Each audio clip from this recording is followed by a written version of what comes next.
세 가지 그들의 주장에 대해서 하나하나 간략하게 여러분들에게 말씀드리겠습니다. 우선 먼저 전면전 위협. 여러분들, 우리나라가 조만간 전쟁 날 위협이 있다고 생각하십니까? 아마 여러분들은 그렇게 생각하지 않으시리라고 생각합니다. 결론부터 말씀드리면 이승만 대통령께서 만들어 놓으신 한미 군사동맹이 튼튼히 유지되는 한 지난 역사가 증명하듯이 북한은 전쟁을 일으킬 수 없습니다. 아멘.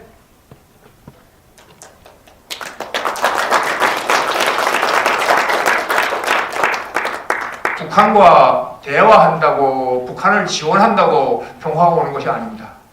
여러분들 햇볕정책 10년을 경험하지 않았으면 북한을 지원하고 북한과 대화하면 그들도 우리 같은 민족이니까 평화가 올 수 있겠다고 생각했겠지만 이제 지난 10년의 역사가, 10년의 경험이 그것을 증명하고 있지 않습니까?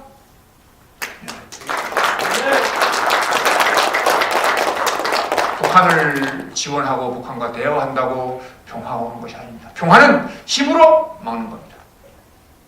그 힘으로 막는 평화의 핵심 요소가 뭔가 하면 한미군사동맹이고, 그 한미군사동맹의 핵심이 바로 수도권 북방에 있는 미사단이고, 우리 한미가 전적관을 공유하고 한미연합사 체제 하에서 미국의 한국 방어를 책임지고 있는 것입니다.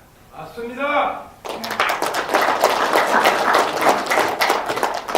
그런데 이것을 지난 정부에서 노무현 대통령이 미사단을 평택으로 보내고 미국으로부터 전적권을 가져오고 한미연합사를 해체하도록 2012년 4월 17일 해체하도록 결정해 놓았습니다.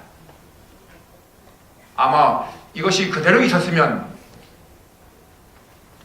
지금쯤 우리 국민들은, 여러분들은 전쟁 위협을 아마 걱정하는 이런 상황에 직면해 있을 겁니다. 그런데 우리 국민이 이명박 대통령을 선택해서 이명박 대통령께서 3년 7개월 연기해서 2015년 12월 1일로 연기시켜 놨습니다. 따라서 2015년까지는 사실 전쟁 날 우려 없습니다. 여러분들 걱정하지 않으셔도 됩니다. 아멘. 그러면 2015년 이후는 어떻게 합니까? 2015년 이후에는 전쟁 나도 됩니까? 그러면? 안 됩니다. 안 되죠. 그것은 다음 내년에 우리 국민들이 어떻게 하느냐에 달려 있습니다. 아멘. 여러분들, 이 전시작전 통제권, 이 전작권, 작전권은 이승만 대통령께서 6.25 전쟁 때 작전권을 메가더 장군에게 넘겨서 대한민국을 지켰고, 6.25 전쟁 이후에 이승만 대통령께서 한미 상호 방위제를 체결하면서 미국에 넘겨줘서 우리 한미가 공유하면서 미국이 대한민국을 방어하도록 이렇게 만들어놨습니다. 그리고 박정희 대통령께서 주한미군 철수를 막기 위해서 미국과 협의해서 한미연합사 체제를 78년에 만들어놨습니다. 그런데 노무현 대통령께서 이것을 미국과 협상해서 미사단을 후반으로 옮기고 전작권을 가져오고 하면서 해체를 결정해놨습니다. 그런데 이명박 대통령께서 이것을 3년 7개월 연기시키도록 미국 대통령과 협의해서 다시 연기시켜놨습니다.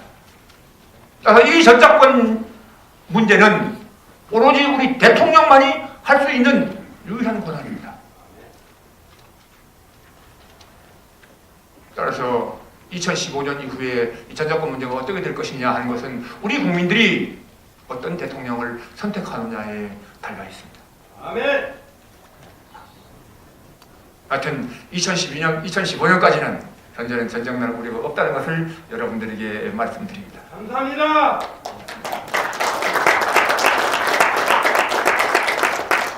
다음에 두 번째는, 그러면 지난 지방선거에서 우리 야당이 전쟁 세력 때 평화 세력 태기를 요구했는데, 여기에 우리 많은 우리 20대 30대 젊은이들과 특히 우리 어머니들이 전쟁 나면 아들이 전쟁에 나가야 되니까 전쟁 날까봐 잘못 판단했습니다. 여러분들, 누가 전쟁 세력이고 평화 세력입니까? 그리고 근본적으로 전쟁 세력이라는 뜻이 뭡니까? 우리 대한민국 정부가 먼저 전쟁을 일으킨다는 뜻입니까? 아니면 우리 대한민국 정부가 북한이 전쟁할 수 있는 여건을 만들어준다는 뜻입니까? 부자죠, 그죠? 예. 우리 대한민국 정부는 먼저 전쟁을 일으킬 수 없습니다. 북한이 먼저 도발하지 않는 한. 왜 그런가 하면 우리 대한민국은 주인이 누굽니까? 우리 대한민국은 주인이 국민입니다. 따라서 전쟁 나면 국민이 나가 싸워야 되고 전쟁 비용도 국민이 내야 됩니다. 따라서 우리 대한민국 정부가 전쟁하려면 국민의 동의를 받아야 합니다. 즉 국회 동의를 받아야 합니다. 이것은 우리 대한민국뿐만 아니고 자유민주주의 국가는 어느 나라나 똑같습니다. 맞습니다. 미국이 이라크전을 할 때, 부시 대통령이 이라크전을 시작할 때 미국 국민들에게 이라크전을 왜 해야 되는지를 설득해서 국회 동의를 받는데 6개월 이상 걸렸습니다. 우리 정부가 이라크나 아프가니스탄에 우리 병력을 파병할 때 전쟁터에 우리 국민을 보내는 거기 때문에 거기에 파병해야 될 필요성을 우리 국민들에게 설득해서 국회 동의 받는데 6개월 걸렸습니다. 우리 대한민국 정부는 먼저 전쟁할 수 없습니다. 그러나 우리 대한민국 정부가 북한이 전쟁할 수 있는 여건을 만들어줄 수는 있습니다.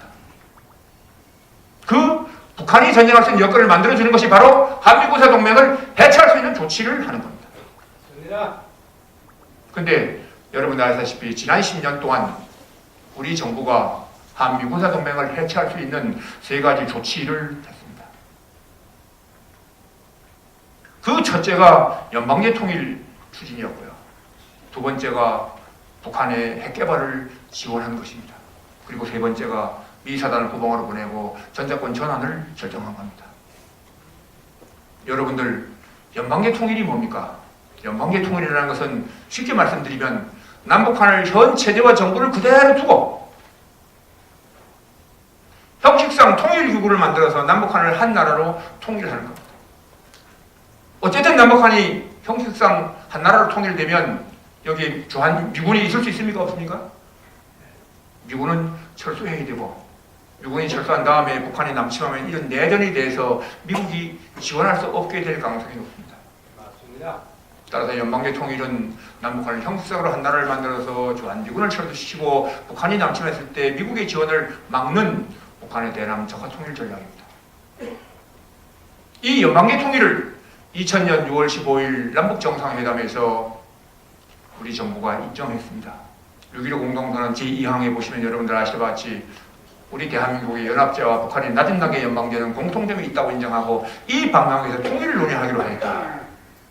이렇게 연방제 통일을 인정했고 그 이후에 우리 대한민국 곳곳에 6.15 공동선언 실천연대가 설립돼서 연방제 통일을 추진하고 있었고 매년 6월 15일 되면 학교에서 전교조 선생님들이 연방제 통일에 대해서 6.15 공동선언에 대해서 교육하고 있습니다. 2007년 10월 4일 제2차 남북정상회담에서 6월 15일 국경일을 추진하기로 북한 김정일과 합의했습니다. 그 이후에 이명박 정부 들어가지고 이 추진이 중단되니까 제야단체들, 많은 시민단체들이 이명박 정부의 6.15 14선 이행을 압박하고 있습니다. 여러분들 지난 연말 언론 보도에서 보셨으면 아시겠지만 북한이 우리 남한에 있는 친북 제야단체에게 연합장 공세를 해서 우리 이명박 정부에게 6.15 14선 이행을 압박하라고 이렇게 독려했습니다. 이렇게 지금 우리는 연방제 통일이 추진될 수 있도록 그들이 만들어놨습니다. 다음에 2번째는 북한의 핵개발 지원입니다. 북한이 90년 중반 그 경제라는 것이 흉랑한 하에서도 핵을 이상 없이 개발해서 2006년, 2009년 2번 핵실험을 마치고 작년 1월 11일 날 미국의 평화조약 체계를 공식적으로 제안했습니다. 여러분들 북한이 미국과 맺으려고 하는 이 평화조약 체계는 무슨 조약입니까? 북한이 미국과 평화조약을 체결하면, 즉 미국이 북한과 평화조약을 체결하면 미국이 북한과 싸울 수 있습니까? 없습니까? 싸울 수 없죠, 그죠? 없습니다. 평화조약을 체결했는데 싸울 수 없잖아요. 예, 따라서 여기에 있는 주한미군이 철수해야 합니다. 주한미군이 여기 있다는 것은 북한이 남침하면 싸운다는 전제 조건 하에 있는 겁니다. 따라서 주한미군은 철수해야 하고 북한이 남침하면 미국이 싸울 수 없으니까 와서 도와줄 수 없습니다. 따라서 이 북한이 추진하는 평화지역 체결도 주한미군을 철수시키고 북한이 남침했을 때 미국이 지원을 막는 북한의 대남 적화통일 전략입니다. 그런데 이 핵개발 지원을 미 의회 조사국의 레리 릭시 선임연구위원이 작년 1월 28일 날 의회 이슈라는 보고서를 통해서 1998년부터 2008년까지 10년 동안 우리 대한민국 정부가 북한에 70억 불 상당의 지원을 했고 그 중에 29억 불이 현금으로 넘어갔다는 겁니다. 그 현금 중에 15억 불이 북한이 해외에서 핵과 미사일을 개발하는 핵심 기술을 도입해서 핵과 미사일을 개발했다고 공식 발표했습니다. 지난 우리 정부가 북한에 핵을 개발할 수 있도록 지원한 것입니다. 그리고 세 번째로 제가 말씀드린 미 사단을 후방으로 보내고 전작권을 전환하기로 결정했는데 이 미 사단을 후방으로 보내고 전작권을 전환한 것은 미국이 한국 방어의 책임에서 해제되는 여건을 만들지만 더더욱 중요한 것은 북한이 남북 연방의 통일이나 미국 평화지역 체결로 주한미군을 철수시키려면 사전에 반드시 해결해야 되는 것이 있는데 그것이 바로 미 사단을 후방으로 보내고 미국으로부터 전작권을 가져와서 미국이 한국 방어의 책임에서 해제되지만 그것이 추진이 가능하다는 겁니다. 따라서 이것이 추진되면 그 길을 열어줄 수 있습니다. 이렇게 한미구사 동맹이 해체될 수 있는 세 가지 조치를 지난 정부 10년 동안 추진했습니다. 그런데 여러분들 이명박 정부가 들어와서 어떻게 했습니까? 우리 국민들이 이명박 대통령을 선택해서 이명박 정부가 들어와서 작년 6월 26일 날 오바마 대통령과의 한미 정상회담에서 전작권 전환을 2012년에서 2015년 12월 1일로 3년 7개월 연기시켰죠. 그죠? 네, 연기시켰습니다. 또 6.15 14선언 이행도 지금 중지시키고 하지 않아가지고 연방제 통일 추진을 막고 있습니다. 그죠? 또 지난 3년 동안 원칙 있는 대북 정책을 추진해서 북한에 퍼주기를 하지 않아가지고 그것이 군사력으로 전용되고 김정일 정권을 강화시키는 것을 막아주고 있죠. 그죠? 또 네 번째는 북한의 핵 문제를 실질적으로 해결하기 위해서 미국과 공조를 복원하고 형식적인 육자회담을 배제하고 북한의 핵 문제를 실질적으로 해결하기 노력하고 있습니다. 요즘 북한이 대화하자고 대화 공세를 펴니까 우리 정부가 비핵화 대화도 같이 하자. 이렇게 해서 실질적으로 북한의 핵 문제 해결을 위해서 노력하고 있습니다. 여러분 아시다시피 우리 군 복무기간도 노무현 대통령 기간 동안에 2년 복무하는 것이 많다고 6개월 줄여서 18개월로 만들어 놓은 것을 그것이 너무 많다고 지금 3개월을 늦추어서 21개월로 지금 검토하고 있죠. 그리고 부대를 해체하고 규모를 축소한 것도 다시 재검토하고 있습니다. 또 이번에 3호 주원리호 구출작전에서 보듯이 지금까지 우리 정부는 해적에게 납치당하면 뭘로 해결했습니까? 돈으로 해결했죠. 그런데 이번에 3호 주원리호에서 돈으로 해결하는 고리를 끊었습니다. 제가 그 당시에 이 인터넷에 들어가 보니까 그 뉴스 밑에 수백 개의 댓글이 달렸는데 그 중에 제 마음에 와 닿는 댓글이 하나 있었습니다. 해적의 위협에 굴복해서 돈 주면 안 되듯이 북한의 위협에 굴복해서 돈 주면 안 된다.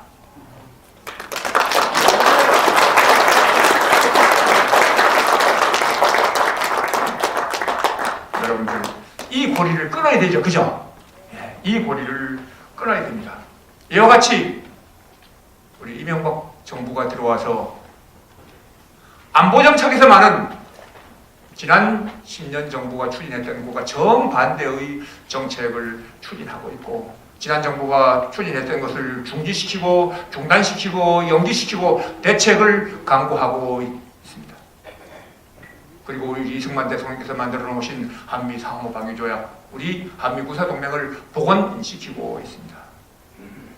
여러분들 이 사실을 국민들에게 알리면 누가 전쟁 세력인지 누가 평화 세력인지 판단할 수 있으리라고 생각합니다. 그렇죠? 맞습니다. 네.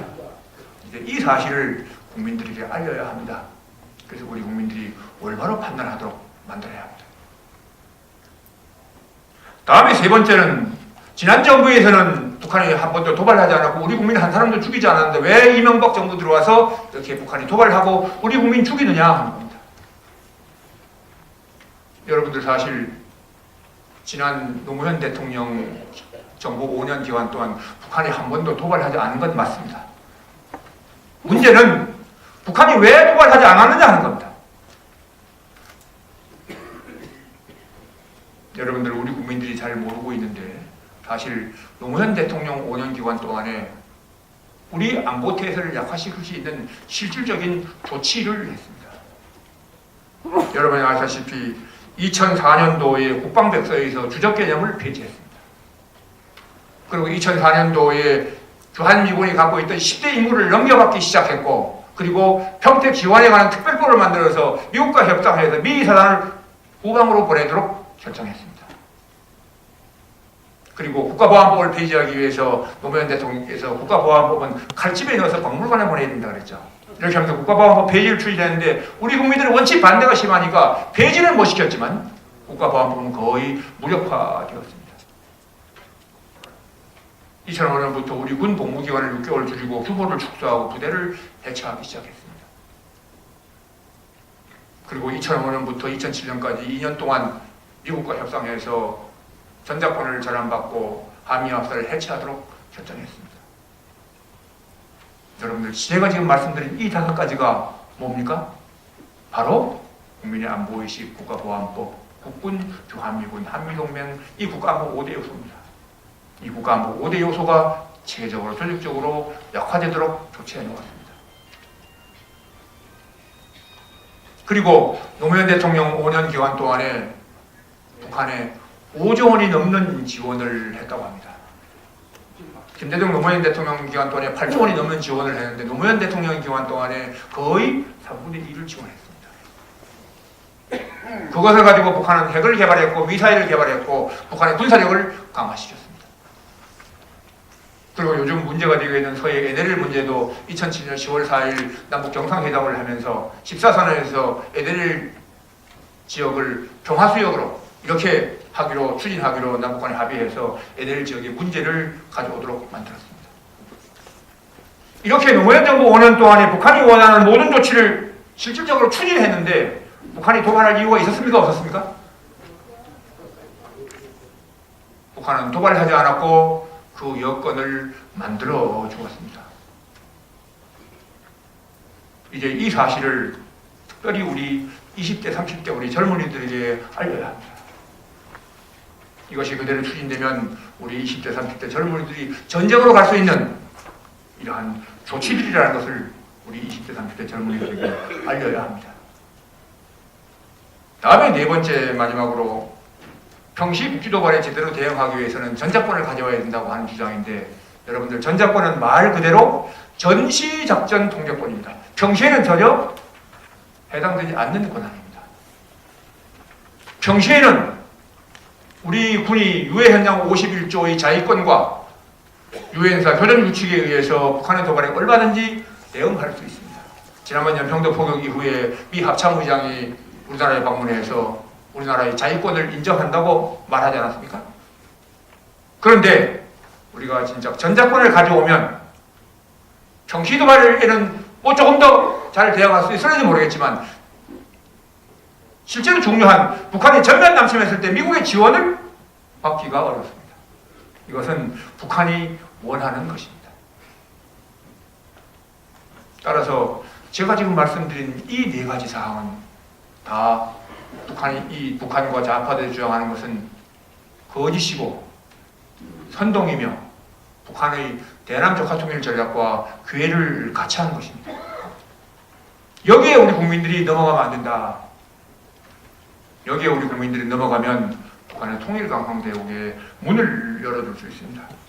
여러분들 작년에 산호람 폭등 사건 그리고 연평도 포격 이후에 그리고 얼마 전에 있었던 미국과 중국의 미중 정상회담에서 중국은 일방적으로 북한 편을 들었습니다.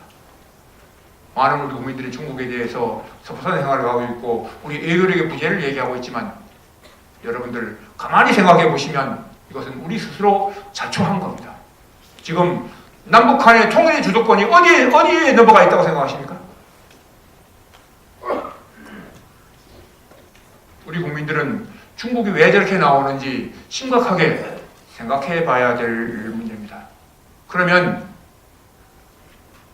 이렇게 지금 남북한의 통일 주도권이 북한으로 넘어가 있고 우리 국민들이 한 번만 더 잘못하면 북한의 통일 가능성에 문을 열어줄 수 있는 이런 엄중한 상황에 와 있는 가운데 북한이 평도 포격을 했는데 그럼 실제로 앞으로 어떻게 북한의 통일 가능성에 문을 열어줄 수 있는지 이것은 국가적으로 대단히 중요한 문제이기 때문에 제가 PPT를 통해서 동영상과 슬라이드를 통해서 여러분들에게 말씀드리고 어떻게 해야 되는지를 동영상을 통해서 같이 생각해보는 시간을 갖도록 하겠습니다.